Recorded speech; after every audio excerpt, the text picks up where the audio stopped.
I'm Barbara Cochran. I'm the president of the National Press Club Journalism Institute, which is the educational arm of the Press Club and the sponsor of tonight's program.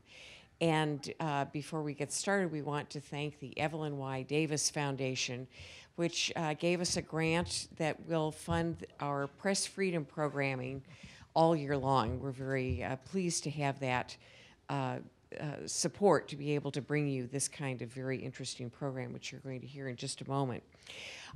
This is the beginning of Sunshine Week, so even though the weather may not be exactly cooperative at the moment, the week is upon us, and it is designed to call attention to the public's right to information. Press freedom is certainly a part of the impetus behind Sunshine Week, but this is really about the public's right to know. And that's what you're going to hear about tonight from all of these experts who are going to tell you about, in depth about the situation in this country and also around the globe. We've been very active in this arena, the Press Club and the Journalism Institute. Just last week, we issued a statement calling for the release of our the winner of our 2016 Bhushan Award for Press Freedom. This is a photographer, a photojournalist who's being held in prison in Egypt and has now been sentenced to death. So we're trying to put all the pressure we can on getting him released. Just a couple of days before that, we filed a habeas corpus petition to try to free Emilio Gutierrez, another one of our Bhushan winners, who is a Mexican journalist who fled to this country seeking asylum when he reported on corruption in the Mexican military. And they responded by going to his house, searching his house, terrorizing his family, and threatening his life. So he came to the United States. He's been here for quite a few years, but on December 7th, 2 months after receiving the Bhushan Award, he was rounded up by ICE and has been detained ever since. He and his son are both being held in a detention center in El Paso, and we are again working to try to get his release. There's an online petition, and if you haven't had a chance to sign that petition to ask for his release, please do so. And finally, just a couple of weeks ago, we announced the winners of the 2018 Bhushan Award. We hope that this is not becoming like the Sports Illustrated cover where we honor you and you get into terrible trouble. These folks, unfortunately, are already in pretty dire states. Two reporters from Reuters who are being held in Myanmar. And again, the point of all these awards is to shine a spotlight on international journalists who, without attention being called to their situation, might languish and never have any attention to pay to what they're doing. Finally, this being the first program of Sunshine Week, we have another program coming up later this week on March 14th. Again, at 6:30 p.m., we will meet here for a program on how public information officers limit media access. So while tonight we'll have an international focus, that will be particularly about the kinds of people that journalists here in Washington work with on a daily basis. And our panelists will include Henry Kerner, Special Counsel in the Office of Special Counsel, Julie Pace, the Associated Press Washington Bureau Chief, Kimberly Leonard, Washington Examiner healthcare reporter and co-chair of the Washington chapter of the Association of Healthcare Journalists, Catherine Foxhall, a freelance healthcare journalist, and Tom Devine from the General Accountability Project, their legal director. And now it's time to turn it over to Miranda Spivak. Miranda is on the faculty, a visiting professor of journalism at DePauw University in Greencastle, Indiana. She's an independent journalist, and her 5-part series, State Secrets on the Rise in State and Local Secrecy in the United States, won SPJ's 2017 Sunshine Award. So Miranda, take it away. Thanks, Barbara. So this is a tough time to be a journalist abroad and, frankly, in the United States, although with most of the time in the United States, unlike the experience that Emilio Gutierrez is having, we aren't throwing journalists in prison yet, but who knows. The Committee to Protect Journalists, which tracks this issue, found that in 2017, it was a record year for imprisoning journalists around the world. There are 262 journalists, as of their count in December, who are behind bars. That was up from 259 in 2016. So the forces of darkness, we talk about dispelling them, but I think that the clouds are still gathering, and how this is all going to play out is still very uncertain. The Committee to Protect Journalists also noted that the rhetoric of the US president was not particularly helpful. By calling journalists in the United States purveyors of fake news, this organization and many others believe that this has actually given a green light to some of these autocrats abroad to ignore what might have been condemnation in the past by the State Department or other US-based or government-based human rights organizations. So the situation is grim, and it's, and I think it is worrisome in the United States. This series that I wrote last year for Reveal from the Center for Investigative Reporting actually looked at state and local secrecy in the United States, and I can tell you that although the data are incomplete, that too is on the rise, and that local politicians are also using the term fake news to deride journalists and stories that they don't like. So it's a tense environment, I would say.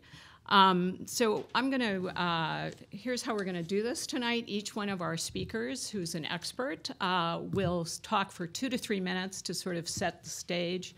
We'll have some questions and discussion among ourselves, and then we'll open it up to the audience, because I really would like to hear from all of you about what's on your mind and what we can tell you. So our first speaker is Jon Sawyer, and Jon is the executive director of the Pulitzer Center for Crisis Reporting, which funds a lot of international reporting, and he can describe that a little bit. And he is a veteran journalist and was the Washington bureau chief for the St. Louis Post-Dispatch, among other distinctions, and is now in the nonprofit journalism world.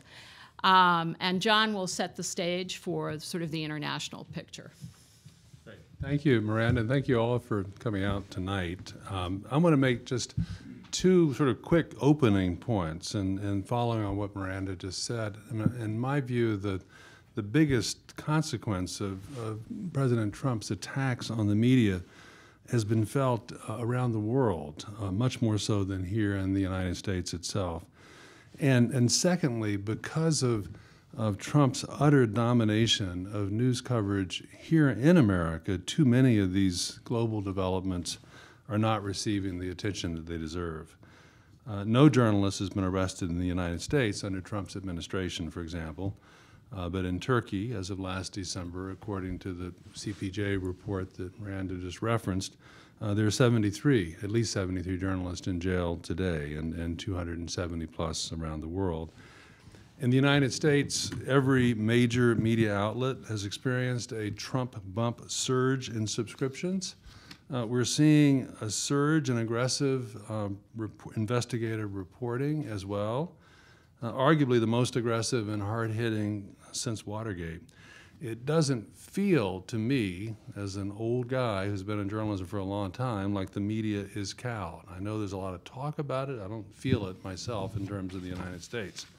It does feel that way in Poland and Hungary and China, in Russia and Turkey and Myanmar and beyond, a growing number of countries where authoritarian leaders are combining Trump-style rhetoric against the press with actual attacks. In Poland, asserting government control of public media. In China, the use of the Great Firewall and both human and automated censors. In Slovakia, the murder of a crusading journalist. In Myanmar, the arrest and jailing of those Reuters journalists.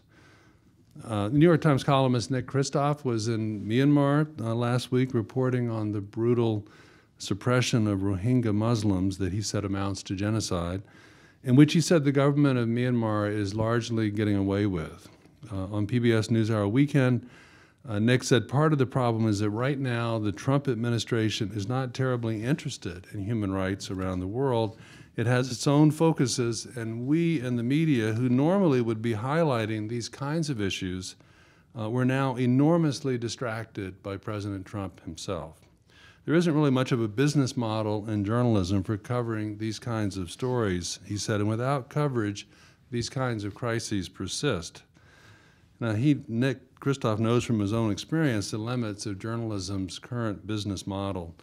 Any column of his that mentions Trump, he noted at the end of last year, gets at least twice the readership, and we now know exactly what our readership is in the digital age, as the readership of any Kristof column on international issues that does not mention Trump. So at the Pulitzer Center, this nonprofit journalism group that I founded 12 years ago, we try to address these issues by giving journalists the funds they need to go out and cover these stories, and then working with them to persuade big media outlets to run the stories. We also do nearly 500 events a year in secondary schools and in our 35 campus consortium partner schools, universities and community colleges and colleges, on the conviction that in today's fractured media climate, it's not enough to publish or broadcast. You have to go out proactively and find the public wherever it is, especially that part of the public that is not part of your own political choir. I'm happy to discuss more of what we do in the discussion and any of your questions. But for now, I want to simply stress that as bad as the climate for news media freedom looks today in the United States, it is, in my view, far worse across broad swaths of the world, and we need to be telling those stories too. Thanks, Jon. Next is Summer Lopez. She's the Senior Director for Free Expression Programs for PEN America, whose purpose, as you may know, is to defend and celebrate free expression. Thank you. And thank you again for having all of us here, and thanks everyone for being here. As Miranda said, PEN America is an organization that was founded actually in 1922 to defend and celebrate free expression, and we're one of over 100 PEN centers in countries around the world that have this mission, and it has certainly never seemed more pressing than it does today. And I agree with Jon. I think that that we are facing tremendous challenges here at home, and that has implications not just for us but for countries around the world. And from our perspective, from the free expression side, we're concerned about press freedom, not only because the press has a right to free expression and to uncover information, but as was said earlier, because it's really about what people have the right to know. And free expression is not just about what you can say, but about the information you receive and the exchange of knowledge and having a common basis of what the truth is. And I think we're seeing that under threat around the world today. We released a report last year about what we termed fraudulent news, getting away from the term fake news, and both the threats that as a concept poses to free expression, as well as the risks of addressing fraudulent news in ways that pose even greater threats to free expression. And I think that's a concern we're keeping an eye on as well. Tomorrow we're actually launching a new report on social media censorship in China, and we'll have an event here next week actually at Freedom House on the 19th on that, looking at the ways in which under President Xi, control of the social media space in China has continued to grow and expand into new areas and with new technologies that the Chinese government is employing to really shrink that space for dialogue and certainly for press coverage. And I think what we're seeing around the world is that the more effective the journalists are at uncovering truth, the more at risk they are. So we've seen cases like Daphne Caruana Galizia in Malta, who was very effectively uncovering corruption in her country and was assassinated last year. So many journalists in Mexico who have uncovered cases of corruption and collusion between the government and drug cartels and been either driven out of the country or killed as well. The case was mentioned earlier of Shakhan, the Egyptian photojournalist, who the prosecutors are now seeking the death penalty for him after he was arrested in 2013, documenting the atrocities that occurred in Rabah Square in Cairo. And the case of Wa Lone and Cha So-u, the Myanmar reporters, Reuters reporters in Myanmar, who are actually also receiving PEN America's PEN Barbie 2018 Freedom to Write Award. So deserving are they that they are being honored multiple times over. for their courage in uncovering a story that the government has been pretty effective in not only preventing international journalists from getting to, but I think even preventing many local journalists in Myanmar from being interested in covering, because they've really sent such a strong message that it's the international coverage of this is a lie and it's a slander on the government of Myanmar. And so I think these two gentlemen are really tremendously courageous in their willingness to tell that story. And of course, that one is particularly a tragic case in terms of press freedom, because we'd seen such progress there, and there was such hope when Aung San Suu Kyi was released and came into power. So that one's a particularly heartbreaking case.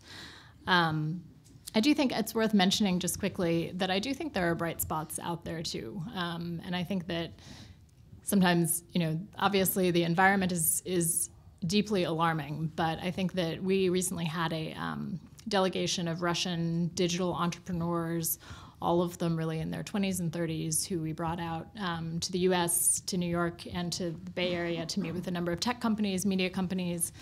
And a lot of them had been journalists in mainstream but independent Russian media. And then eventually they were too independent and they were driven out of wherever they were. But none of them were really cowed either, actually. They had all started their own companies. So one of them is doing an online English language newsletter on Russian news that you can sign up for called The Bell. One of them is doing a multimedia media conglomerate. He's like 27 years old, and he's created this amazing thing. And all of them were very excited about what they were doing. They said, we lost the jobs that we had, but we created something new, and those things are ours, and they can't be taken away from us. So I do think there's hope out there, and there are people who haven't given up on the power of the truth and uncovering the truth. And so I think that's important for us to remember as well. We're going to turn our attention to domestic media and the circumstances for the domestic media. We have on the phone, I hope. Yeah. Yes. Hi. Jo Mannies, also veteran of the St. Louis media world, but she too worked at the Post-Dispatch and now works for St. Louis Public Radio, and can recount some chilling events in her recent coverage of political life in Missouri. Yes, thank you for having me. I'm sorry I'm not there, but President Donald Trump is going to be here within 36 hours, so I had to stay here. I want to say hi to everybody, especially Jon Sawyer, who he and I worked together for several decades, and he's doing a noble job now. Granted, most domestic reporters, including myself, aren't facing arrest yet, but there's a lot of things happening, at least what I'm seeing from covering state and regional politics in Missouri, that really do give you pause. And I think maybe many younger reporters may not realize what sort of track we may be on if we don't stop it. For example, just in the last few months, I covered the major Republican event, the statewide event. It's known as Lincoln Days. It's held in February every year. This was my 28th year covering it. This time, when I checked in on Friday, all of a sudden the major event on Friday night was closed to the press. I was told I couldn't be wandering the halls to some of the hospitality suites. I did so anyway, and nobody stopped me because most of the governor's staff was off at this dinner that was closed. But on Saturday morning, I was escorted out of 3 different forums that they had malt boxes and things set up for me and other reporters, presumably. But I was escorted out, and other reporters who were coming in were pushed out, told to leave, because they didn't want us there. There was just a few selected events that we could cover. I had never seen that in 28 years. And then one of the major news outlets, the Kansas City Star, actually wrote something about it a week later, and the governor's office and the state Republican Party tried to deny it even happened, even though there was a number of reporters who had been affected. And, for example, many of you have heard that our governor is under indictment over a personal matter, but more chilling for many of us is, and this is not personal, but no one answers when you call the governor's office. The press secretary does not call you back. You try to deal with various state agencies. They don't respond. He has set up 4 different nonprofits that cover his campaign stuff, but also other activities. They're funding his legal defense because of this indictment that he's under. They are covering his attacks that he's doing to fellow Republicans on TV and radio if they disagree with him on things. And we have no idea who the donors are, how the money is spent. There is no record, and under state law, there doesn't have to be. And the Missouri Ethics Commission, which is supposed to govern these things, as of Friday, they will not have the adequate quorum needed to even govern this. And the reason being is that under state law, when people reach the end of their terms, they have to go off. And so far, he has not named any new successors. So this is just something that's happening just in one state. But this is the type of thing that may be happening elsewhere. I'm expecting it is. But it is chilling to watch this where people really don't know what's going on with their state government and on many levels. And this is just becoming more and more difficult as a reporter just to cover this type of thing. And while we're not being arrested, all of a sudden you're being blocked from stuff that used to be routine. And what's ironic is that in the case of Lincoln Days, for example, I had lawmakers running up to us as we were being escorted out saying, what's going on? We want you there. We want you to hear what we're saying about such and such, about this policy or that program or the president's tax cuts or whatever. And we were, no, we can't do that. They're not, these guys are literally, physically telling us, pushing us out the door. So this is this kind of thing that is kind of scary if you look down the road. I'm old enough is unnerving because I've never seen it at this level and this overt before. Thanks, Joe. We'll come back to you. Next, we have John Donnelly, the senior defense reporter for CQ Roll Call. He's also chairman of the Press Club's Press Freedom Committee and has the distinction of having been thrown out of the Federal Communications Commission by security guards, basically for doing his job, but he can tell us about that and other domestic challenges. Yes, my claim to fame. Thank you very much. I've always felt even a little guilty about that. And first of all, it's unacceptable what happened to me. I was knocked around. I was thrown out of the FCC merely for trying to ask a question. You had a reporter from The Guardian who was beaten up by a Republican congressional candidate, and he then won the election a day or two thereafter. So there have been incidents like that here in the United States, but I'm glad that people point out how what we go through here is not in any way comparable to what happens in so many other countries, and it's a fact that we need to keep in mind. But that's not to trivialize it because. What happens here, because we have to be vigilant at all times about it, because we have lots of law on our side as reporters, but we have lots of things that are not enshrined in law that I'll touch on in just a minute. I want to make a point about partisanship. There's a perception, and Donald Trump is certainly trying to perpetuate it, that the media is left-leaning, but I would say that this is not a partisan issue.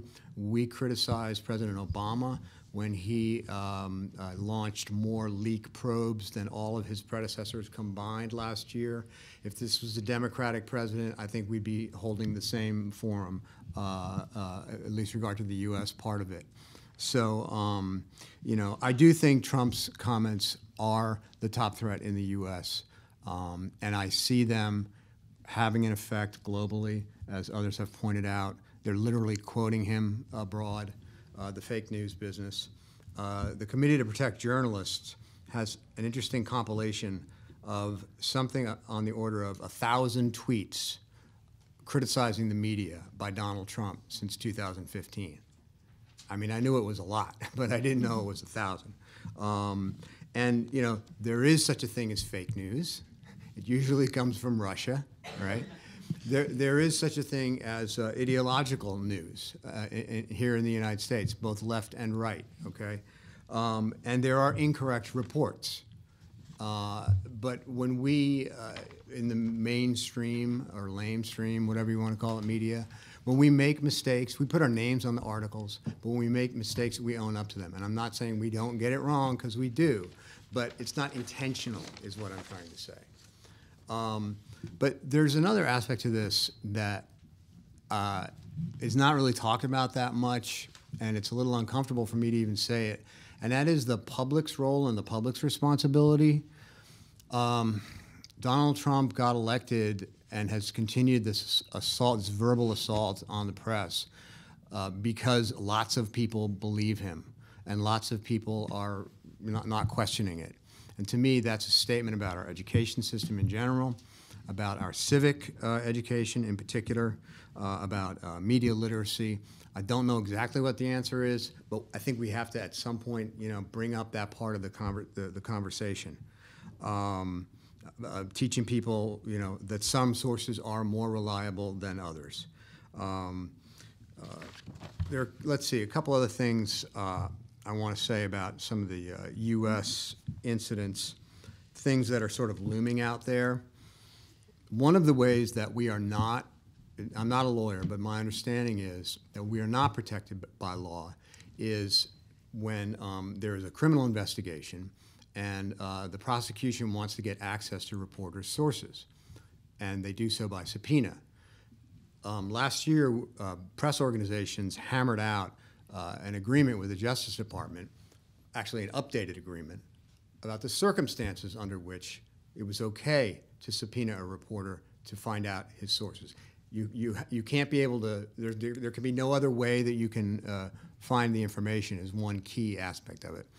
But I bring it up because it is just a piece, it's like an executive order or a regulation as opposed to a law. And so and Jeff Sessions, the Attorney General, has refused to abide by that, has refused to say, let me rephrase that, has refused to say, I will stick to that, I will abide by that. In other words, it's potentially going to be opened up. Another thing Sessions has said is that he has, the last number I heard was 27 leak investigations underway. He's being encouraged by the president. So just because we haven't seen any subpoenas of reporters in this first year doesn't mean they're not coming. So that's something to definitely keep an eye on. The press club doesn't lobby because we're working journalists, except in very rare cases. And one of them is advocacy of a national shield law that would protect reporters from having to divulge their anonymous sources.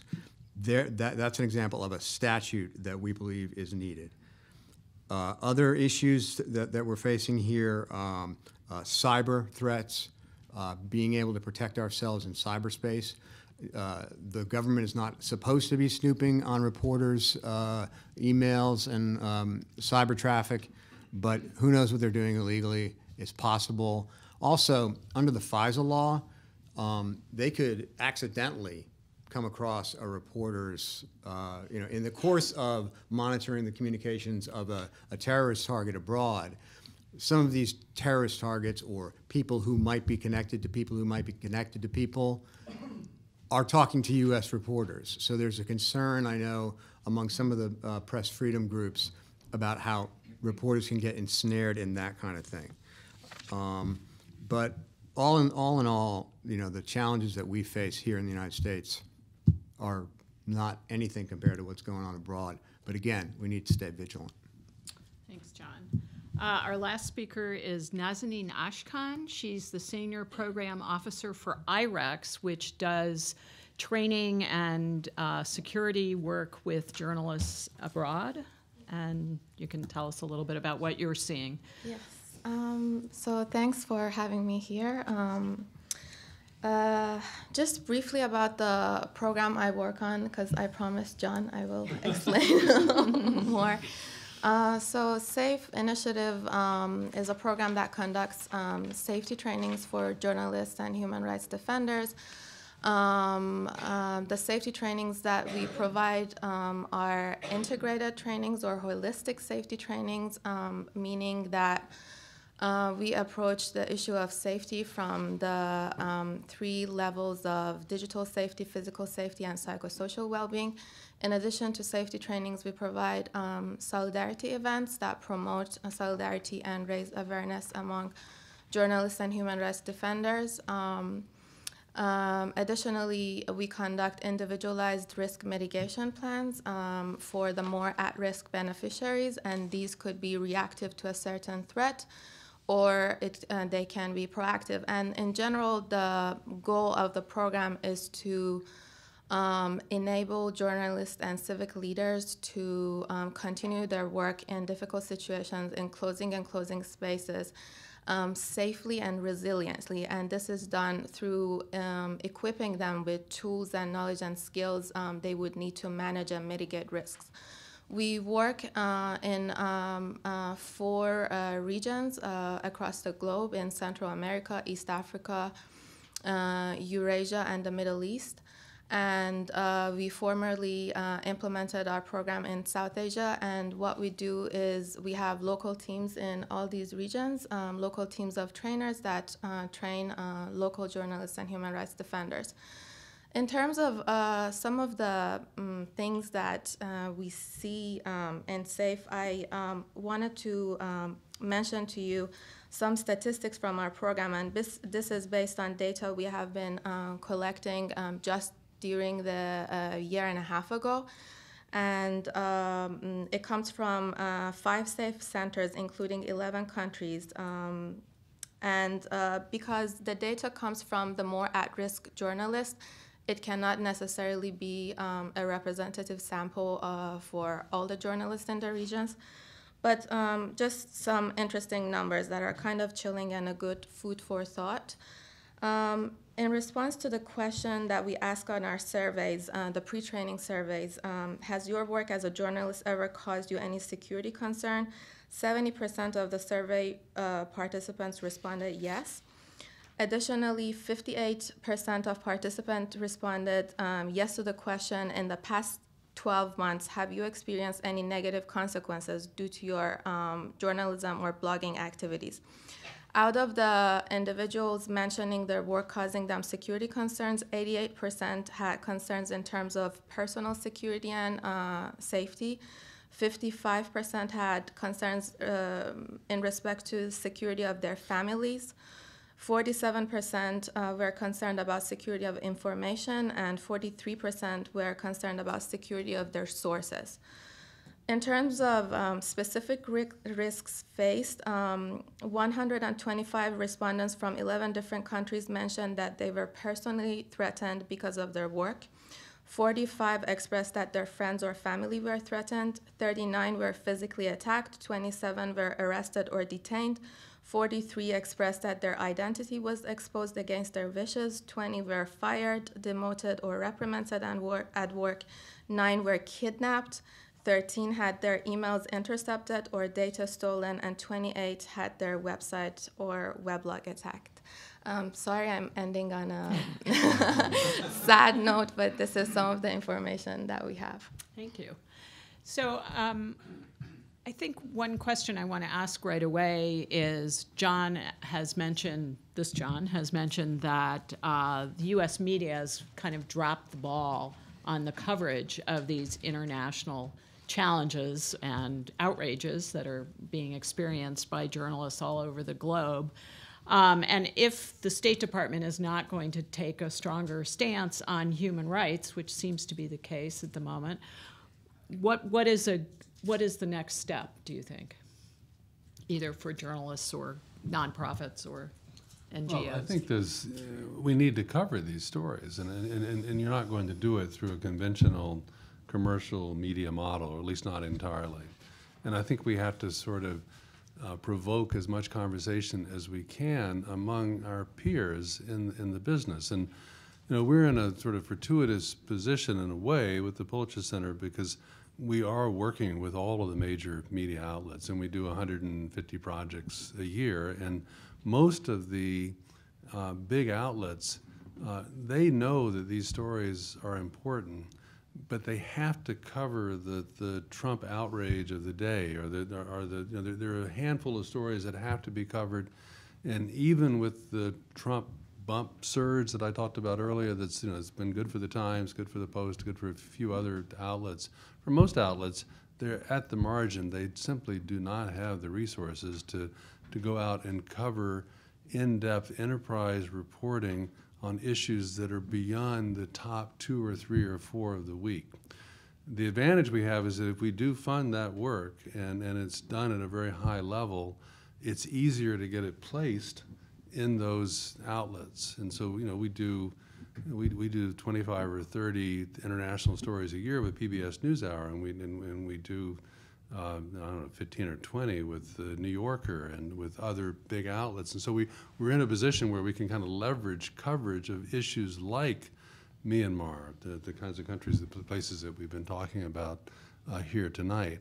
But there has to be a conversation, and we have to sort of grapple with the fact that we are collectively, as the media, complicit in some of what's happening. That the notion that Trump drives ratings, and that everybody that is that there's coverage, there's heat around it, and so the coverage flocks to that, and we're disserving the public, and we're sort of feeding the polarization instead of enlightening people. And I'll come back to this, but that's why I mentioned education as being so important, and I think we have to do that. We cannot just focus on the news media, because I think, as John, I think you were talking about, the civic news media, news literacy that needs to be taught, going out and actually engaging school by school, university by university, talking in the communities, putting ourselves out in front of groups like this, but also high school students and middle school students and college students, and explaining what we do and the standards that we try to follow.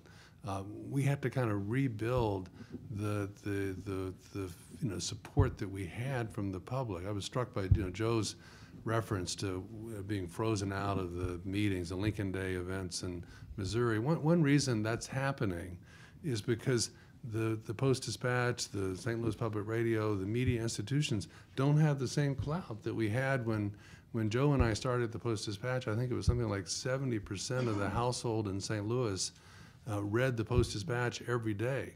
We were a powerful organization locally, and there were papers like us all over the country. And we don't have that today, and the politicians know it. And so we have to somehow go back and rebuild that. We have to kind of rebuild the credibility, the following that we once had. Anybody else want to comment? Just real quickly, I would, to the extent, I think we should cover the blockage also. Especially where there's a pattern. That's a story, and people, even if not as many Missourians buy that paper as used to, plenty of them still do, and they should know when their government is blocking. Absolutely. Summer, how does Penn sort of put the word out? Yeah, I think that's from our perspective, that's sort of our role, is to kind of keep the pressure on and raise these cases and make sure they don't slip off the radar completely, and that involves advocacy to the Hill. There are still lots of people on the Hill who are definitely concerned about human rights and are paying attention to these things as well. And particularly places like Myanmar, Ukraine, there's sort of there's a bit of a constituency for that on the Hill. Trying to get things in the newspaper as much as possible, and then also trying to engage, our own members. So PEN America is a membership organization of writers and publishers and translators and readers, and we have about 7,000 members. And so that's also a constituency that we can mobilize, including often many prominent writers who can help sort of bring attention to these cases, and that also helps get media coverage, right? So if there's a story that Toni Morrison signed a letter for an individual, that's more likely to get some media coverage than if we just get a bunch of signatures online, kind of thing. So that's a technique that we're able to use in particular. But I think it's really just absolutely critical. This award is another example of a way that we do that, as obviously you do as well, and that's overall, we've seen a pretty good track record of that. I think it's 39 of the 42 awardees have been released over time, including one just our 2012 winner, Eskinder Nega, was just released in Ethiopia a few weeks ago. But after almost 7 years in prison for writing an article. So, but that does help. And then when those people kind of become flagship cases that we really do continue to support and raise into attention whenever possible. Last year, our awardee was not a journalist, but and it can be a writer, a journalist, or a artist, but always somebody who's in prison at the time the award is given out. Last year was a filmmaker and writer from Ukraine who was detained for reporting on Crimea, and a film and some comments he'd made about Russian aggression in Crimea is still in prison in Russia. And we just did a big sort of global campaign for him a couple of weeks ago, having pen centers in different organizations around the world do different actions in different cities. So, one place they did a reading of his play, one place did a letter writing campaign. We did a projection of him onto the Russian consulate in New York. So there's a lot of different techniques to kind of try and get that stuff out there. We know what we're hearing about. We know about Egypt. We know about Myanmar. Where are we not hearing about this? Where are the hot spots that are not getting any attention now? Nazanin, I don't know if you have any thoughts on that, or... No. Yeah, I think, some of the regions that we work on, there are regions that, for example, in East Africa, we work in different countries, and some of them you hear more about. But there are, at the same time, countries like Kenya that you would think are more free these days and they're more democratic. But when it comes to the recent election, for example, and the swearing in of the opposition leader, the self-swearing in of the opposition leader, you see that all of a sudden 3 of the most famous and well-known media outlets are shut down and they're not allowed to broadcast.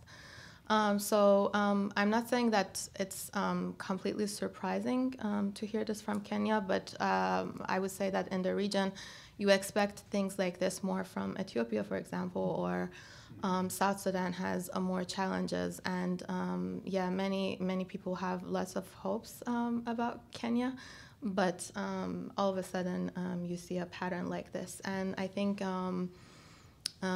these days the problem is that many governments unfortunately learn from each other the bad things. Yeah. I think this is one of the things that's so insidious about President Trump's rhetoric on the media, and is that it makes it open season for anybody in the world to use the same. And there was a really depressing story in the Times over the weekend. Someone was talking about Russia and the young people who were managing to find new ways, and they are. But the story was about the youth in Russia, and why is it that 86% of the people under 30, I think, back Putin, and that they don't expect there to be, that Putin will win as a popular leader in the elections this spring in Russia. It's hard for us to fathom that, looking at it from the outside and what Putin has done.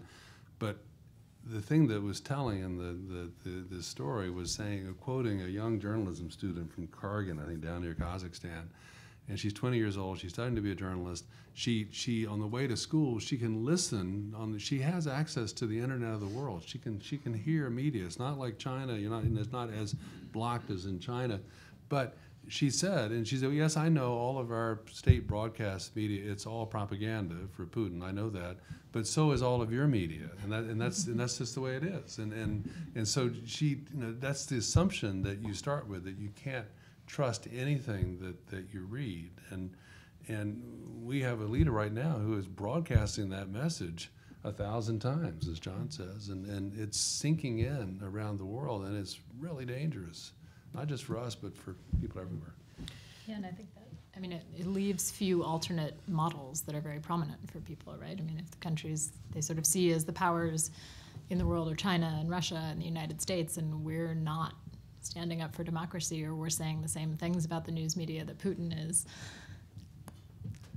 I think it leaves people without a sense that there is any truth out there, but also those who might feel otherwise don't really see a lot of hope if there's nobody speaking out on that behalf. This whole issue about civic education, I have to tell you, it's very teaching at the college level now. It's one of the most depressing things I've encountered, which is that during the election last year, I was talking, my students were very conflicted about who to vote for. Okay, I'm in the Midwest in in Pence's state, so I think that was to be expected in many ways. And it was also reflective, frankly, of the country as a whole, I guess. Anyway, so I started talking to them, and I said, look, if you can't make up your mind, here's what you do. If you want another Ruth Bader Ginsburg on the Supreme Court, you're going to vote for Hillary Clinton. If you want another Antonin Scalia, you would vote for Trump. I said, it really is that simple. It'll affect your lives and your children's lives. If you can't vote on anything else, you can vote on that issue. I got these blank stares, and I realized, it was terrifying, actually. I realized that they did not know how a Supreme Court justice was picked.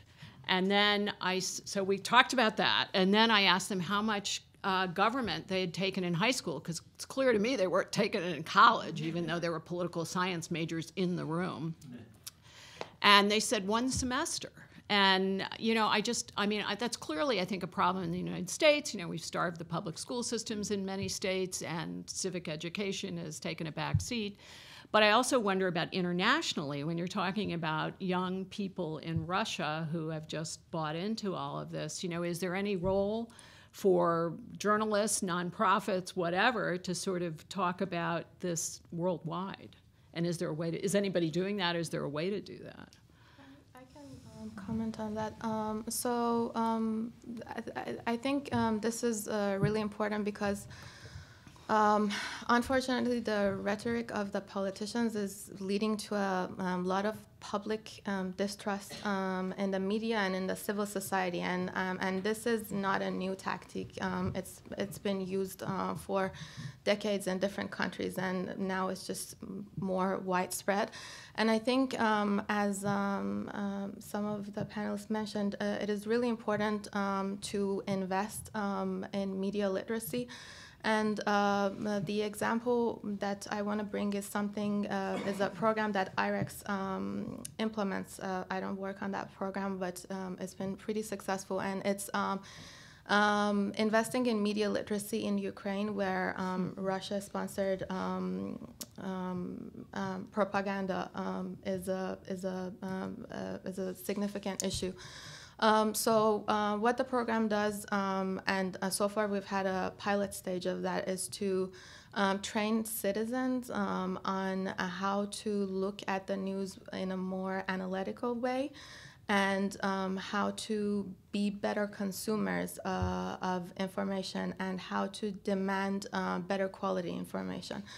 I think this is a successful model that we can really use around the globe, because there are lots of programs that NGOs conduct, and we invest in safety of journalists, we invest in journalism ethics trainings, but at the same time we really have to invest in the demand side as well, because that tends to be the problem a lot of times these days. Thanks. Joe, do you want to weigh in on any of this?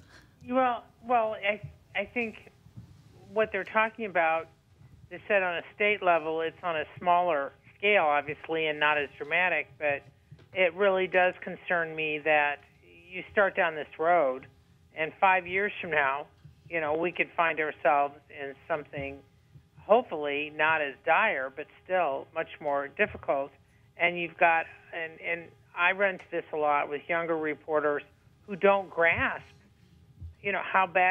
how things are going, because they haven't seen, 10, 20 years ago, when you could either your press outlets influence, or just the fact that most government agencies were a little more amenable to giving you information. They don't get it. And that's one of the things that concerns me, is that they don't get how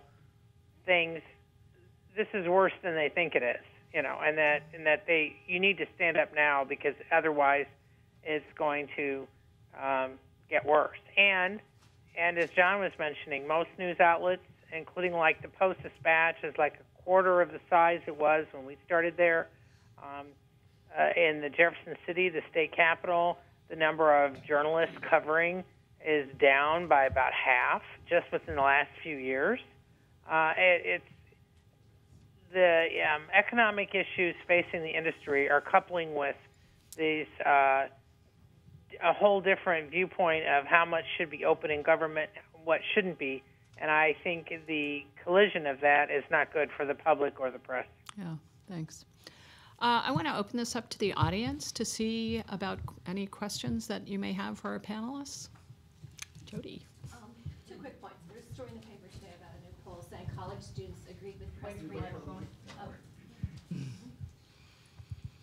Hi. 2 quick points. A new poll out said college students approve of free speech on campus except when they disagreed with it. And I think that's a problem. And secondly, is there a moment because of the student uprising at Parkland to jump on that movement as a chance for civic education? That's a good question. Who wants to tackle that one? We've actually been doing quite a bit of work on the campus speech issue, and I think from a perspective of trying to address the fact that I think for a lot of sort of young progressive activists, they actually see free speech as inimical to their interests and actually a threat to them. And so I think that's a grave concern for us and how to kind of bridge that gap. We did a report on this issue in 2016, which was prior to a lot of the major events that have happened on campuses over the last year plus, obviously. But concluding kind of that there are problems. It's not always as severe as maybe the media makes it out to be, and that there is more sort of reason to be had on a lot of college campuses. But it definitely, I think, is a very challenging issue. And so we've actually been hosting a number of sort of convenings on different campuses, bringing together students, faculty, and staff to address some of these issues and try to, look at it from a perspective that diversity is important, inclusion is important, free expression is important, and we shouldn't have to choose between these things, and how to kind of forge that road forward. And the other part of your question was, the Parkland, yeah.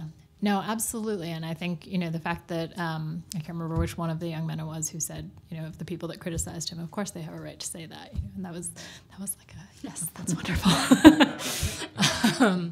But I think that's absolutely a moment to demonstrate, why free speech is a critical part of every movement that has ever moved this country forward towards greater civil rights, towards greater women's rights, LGBT rights, whatever it may be. None of that would have happened without the free speech protections we have, and I think those young people are so amazingly inspiring. They do offer a very powerful way to illustrate that right now. Great. Tom Sussman, DC Open Government Coalition. It does seem to me there's a common theme, and that is the need for media literacy so the public can actually sort out fraudulent fake news and get to the somehow to the bottom of it. I don't know if there's a truth or not. And IREX's program seems, it's a great one, great in Ukraine. I'm concerned, and my question is to Mr. Sawyer, if the problem is the public perception of the press, then sending journalists into the schools to dispel that perception is not likely to work. I mean, there's going to be, you're the problem, and how do I believe you when you come to my class? Especially since, someone from MSNBC is going to that next classroom, and the next guy from Fox is going to this classroom, and they're going to be giving different talks about media credibility. And so I really think you have a point of needing to harness the media, because IREX can only do so much. But how do we do that in a way that's effective? Yeah, I would take a bit of issue with that, because and we do hundreds of these events every year. So we're out in classes, our education staff and the journalists we work with every week, all the time. And it's consistent that it does break down misconceptions, preconceptions, stereotypes, whatever. And it's always a journalist talking about what she or he did. I was in Ghana. I was reporting on this. I was in Algeria. I was in Colombia, and then the students were saying, well, why did you choose that picture? And how did you protect the child that's you were writing about? And the journalist has to explain what his or her standards were and how you went about doing this, and because these are we're working with very good journalists, and so we're sending them out and they're talking about these are serious, real issues, and you have to be extremely careful about how you, and then we create we create online lesson plans that are freely available to any English-speaking school in the world, and there are hundreds of them related to our high-quality journalism and translated into lesson plans that meet Common Core standards around the country. And we work with great educators to try to figure out how to use this journalism as a means of engagement in the big world around us. And it is slow. I mean, you're sort of building this community classroom by classroom, good teacher by good teacher, and there are a lot of great teachers out there, a lot that are not so great, but you find the ones that are great, and then you eventually get schools. In DC now, we've worked our way up to where we are running a photography program curriculum in all of the middle schools, and I think next year it goes to the high schools, all the middle schools in the state where kids are going out with their phones on their camera and they're doing everyday DC where and we're sending our journalists in to talk about, well, overcome your misconceptions about Africa or about other parts of the world, and then do the same thing. See how there are misconceptions about your own neighborhood, the way it's presented in the media. So talk about that. So you have these conversations, and it makes a difference. Can you teach the students to discern any entity before? Yeah. Yeah, I think you can. I think you see that's part of the conversation that you have. I wanted to. I was just thinking about that time when you said that. I think one of the problems, frankly, is with everybody reading everything on their phone and news organizations really not labeling stuff as much as maybe you knew when you opened the newspaper that the editorials were in the back. That's all gone. Is there something that news organizations should be doing with, more sort of alerting people, yes, this is analysis or this is opinion? Because I think it's all mixed up, and if you're getting it laterally through Facebook or Instagram or Twitter or whatever, you're losing that, I think. Is there something that should be done? I mean, the internet has created this monster. I think it should be clearly labeled, and I think one of the categories I mentioned were the ideological news. I'm talking obviously about Fox and MSNBC, and they are intentionally blurring the line. When you turn on Fox, it doesn't. When you turn on the Fox, you don't necessarily know which guy's the straight up anchor and which guy's the commentators, and he's not labeled in any way. And of course, they don't do it on CNN either, but they're a little bit more down the middle. But I see them getting a little bit opinionated, especially some of their what should I call them, announcers, anchors. I don't even know what they are sometimes. But yeah, it's a key point. I think the labeling should be there, but we can't make them do it. Yeah. Other questions?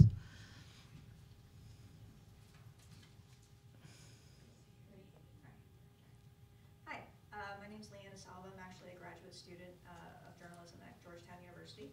I'm currently getting very interested in data visualization and data reporting. I'm also a former teacher of English and journalism for middle school and high school, so conversation about media literacy is very, very exciting. Is it on? No. I can talk about it. No, it goes into recording. Oh, okay. It's not working. See if they're there. Are we good now? Yes. Okay, awesome. Once again, my name's Leanna Salva. I'm a Georgetown graduate student in journalism, also a former teacher. So if anybody would like to talk to me about media literacy from both sides of the experience as a teacher and a journalist, I'd be more than happy to talk to you, because I have taught media literacy seminars to high school students during the 16-17 school year, which was fascinating. And I can tell you there is hope. Just as a blanket statement, there is hope. Trust me on that. But my question revolves around data reporting. Specifically, my next couple semesters are going to be very focused on this, and I'm really looking into education reporting as well. My problem that I see ahead of me is that a lot of the data is going to be false, the data that is given to me, because I've seen, from a personal standpoint, where certain data is given to the public that has been tampered with, specifically in the education system. Can you give us an example of what you're talking about? Yeah, so, for example, I used to work at a school in South Carolina where our numbers for suspension rates, graduation rates, things like that, were always documented. And I would give maybe a student, I think I gave him, I would say 12 referrals in a year. I went onto my system one day and I saw that half of those were gone from my system. So, one example. Another example could be, everything happening with DC Public Schools right now with their attendance rates. You could look at, the effects of school safety. Specifically, I know that attendance rates are based on one day in the school year, where they actually count the students, physically, and that's what that attendance rate is based on, is one day. So that's interesting. So I'm wondering, how do I approach that data, and how do I get the right data through, data reporting and investigative reporting? How do I approach that situation? That's a good question. It's more a question for a journalist than for the student, because as a journalist, you had to approach data the same way you would, interviewing sources or whatever. You had to verify. You had to sort of go through the steps that we go through as journalists to quiz the data and decide whether it's, find out whether it's legitimate, whether it's true or not.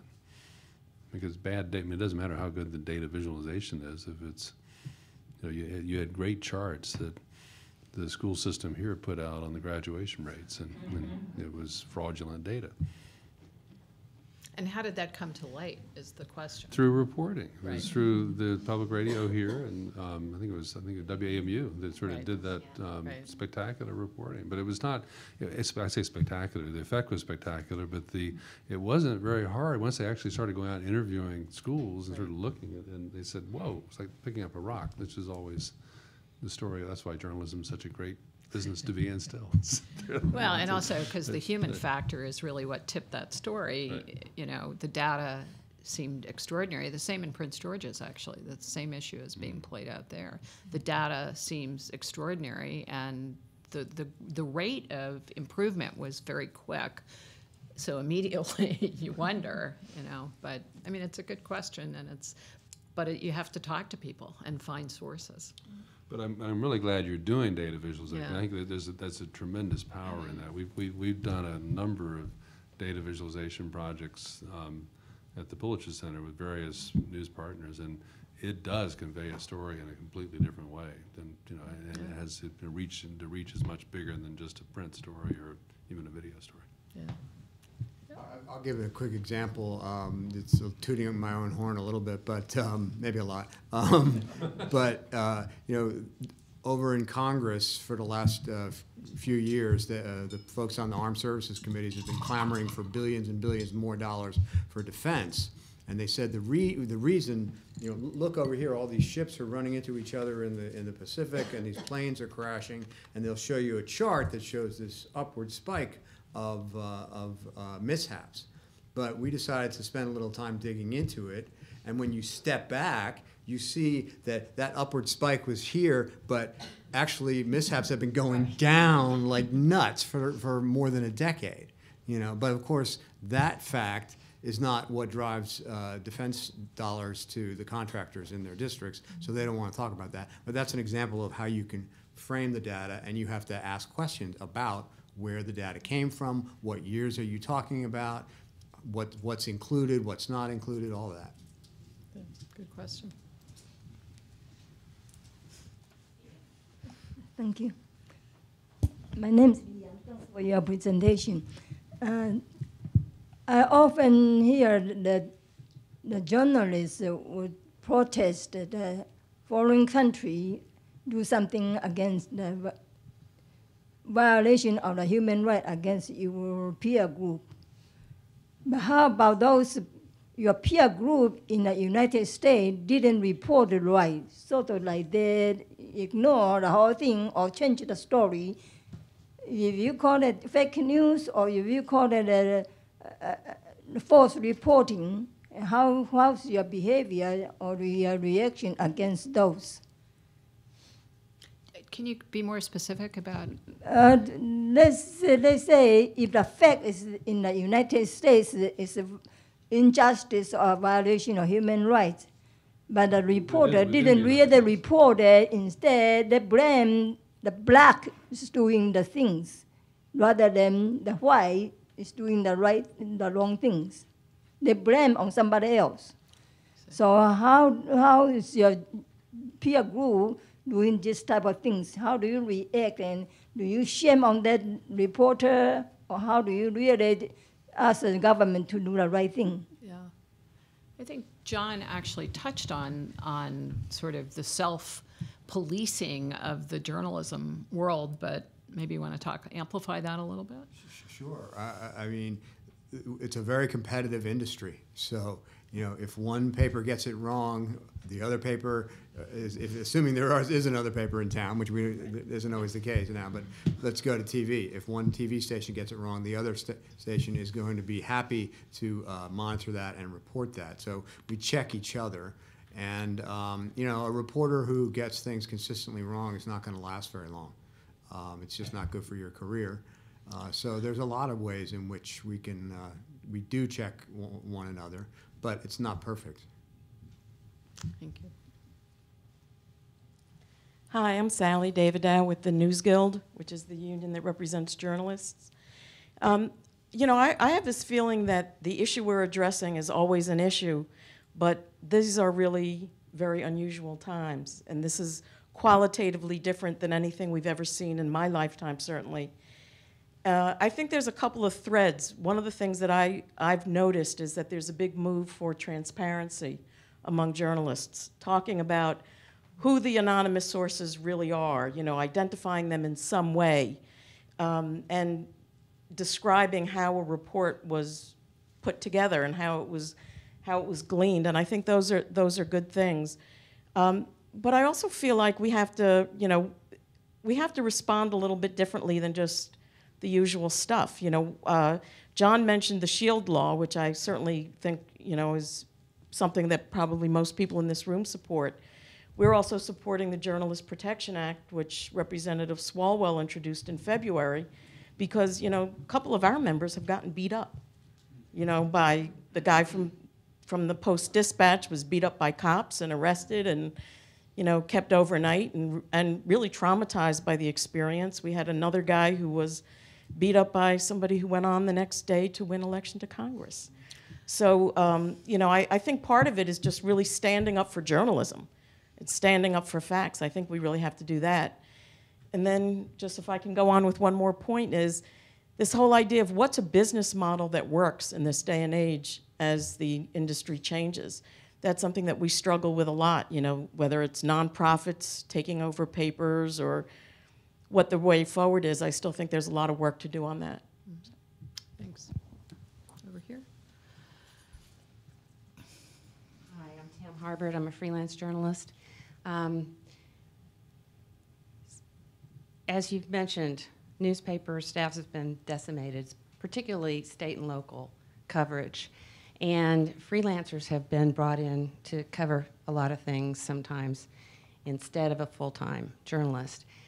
So to what extent do you think that emboldens people to push the press around? Because I've been in situations, you know, where if you're not credentialed with a card that says, I work for this newspaper, they really don't care.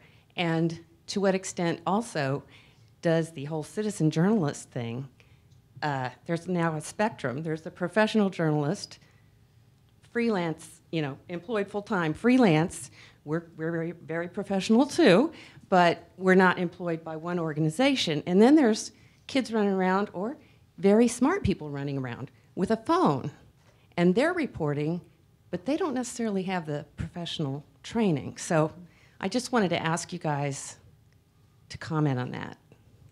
I guess the other piece of that is you've also got the ability now to bypass any of that structure, whether it's professional journalist or citizen journalist or freelancers, and you can be Donald Trump and have 31 million followers on Twitter. He drives the entire news cycle just by turning over in his bed in the morning, 5 in the morning.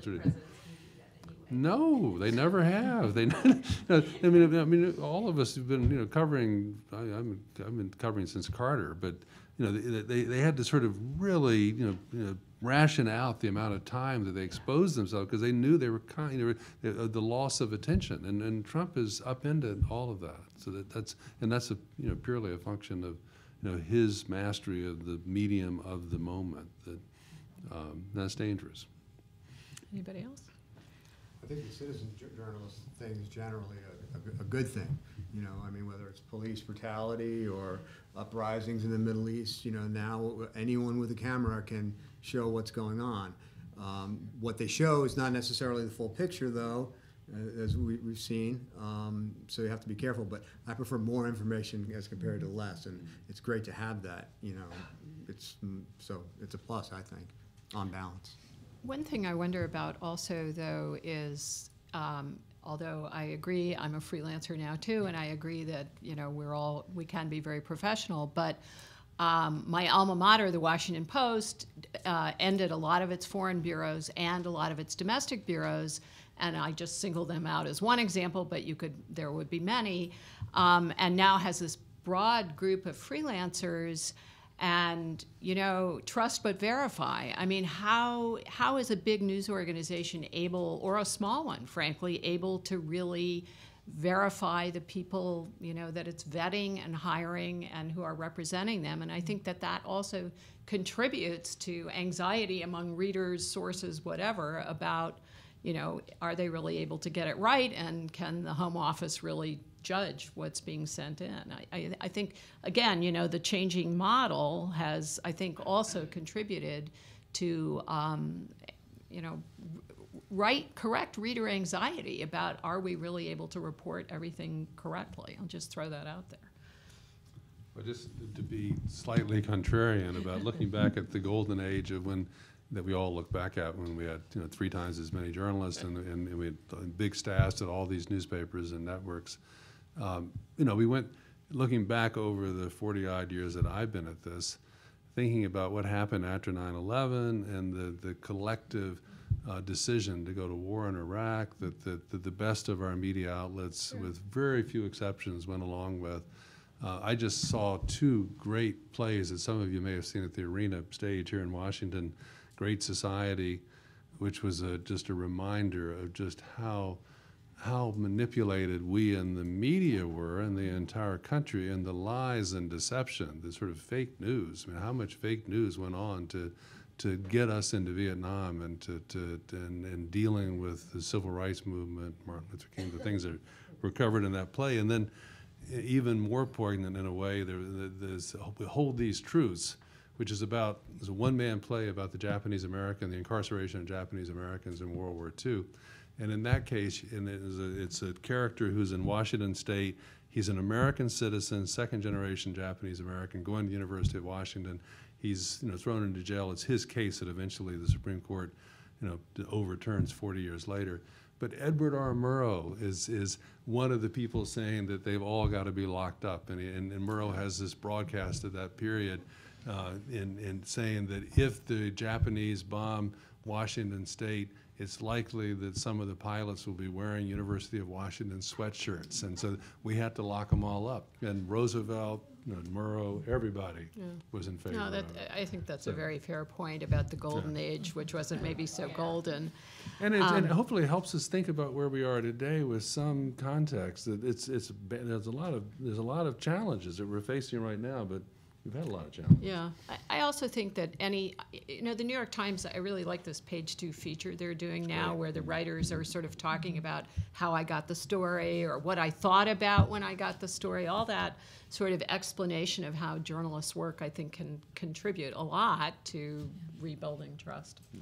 So, other questions? Yeah. Miranda, I know you've done some work on local data and how that's being increasingly privatized and shut off from public distribution since this is Sunshine Week. Could you say what direction that's going in?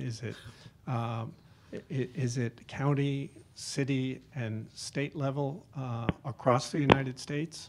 It's pretty...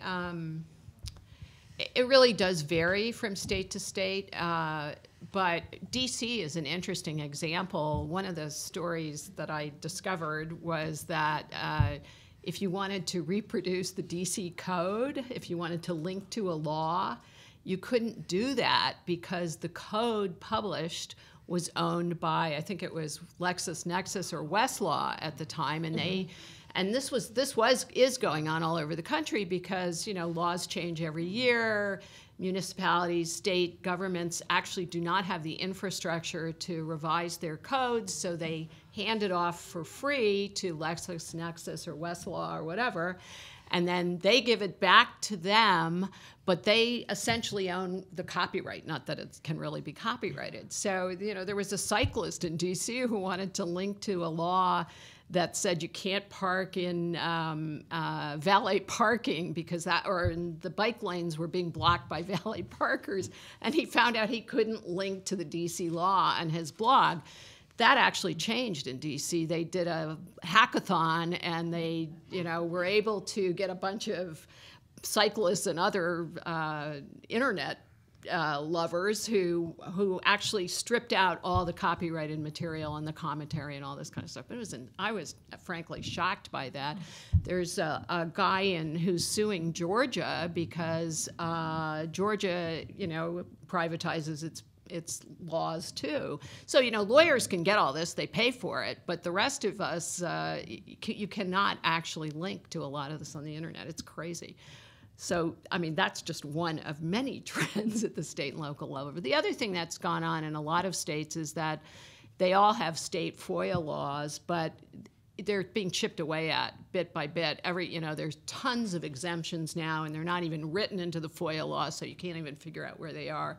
Only one state will allow trade secrets to be published freely, and that's Massachusetts, which actually has one of the worst Foia laws in the country, so go figure. That's a whole nother thing that companies, when you make a Public Information Act request to California and it has some kind of proprietary information, they just hand it back to the company and say, redact whatever you want, and then we'll give it out. So, the states are not equipped, frankly. State governments are starving too, and they're just not equipped to deal with it. But the result is that, we have less, I think, public information nationwide. Joe, are you still on the line? Is there anything you want to add to that? Yes. I totally agree with everything you said. You can really see there used to be fairly vigilant enforcement of Missouri's open records laws, which, frankly, are pretty expansive. But now it seems to be less so. I may have mentioned before that one of the controversies involving our governor was that he and his staff have been using this text app called Confide, in which the message disappears shortly after it's read.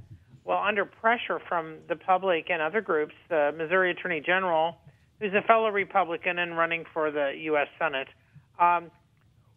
did a brief investigation of it because the allegation was that the governor and his staff were doing state business, and the state's open records laws require that stuff be saved, and that includes emails, be saved at least 3 years to make sure and to see what needs to be retained for history purposes.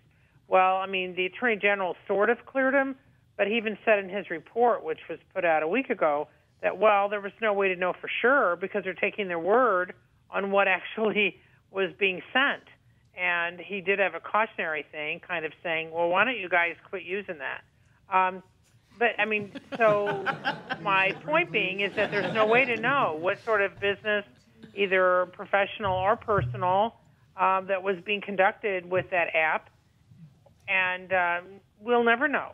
And that's just a small example of the type of thing that some are using to skirt public disclosure or skirt press monitoring, and it's disconcerting because in many cases these are candidates who campaigned on draining the swamp, on transparency, and then when they're getting in office, they're actually being less transparent than people have been for decades in that office. I mean, in some cases it's stunning. It's just stunning, and on what they say when they're campaigning and then what they're doing. And I hope it's not a partisan thing, but it is very disconcerting, and I think it really hurts.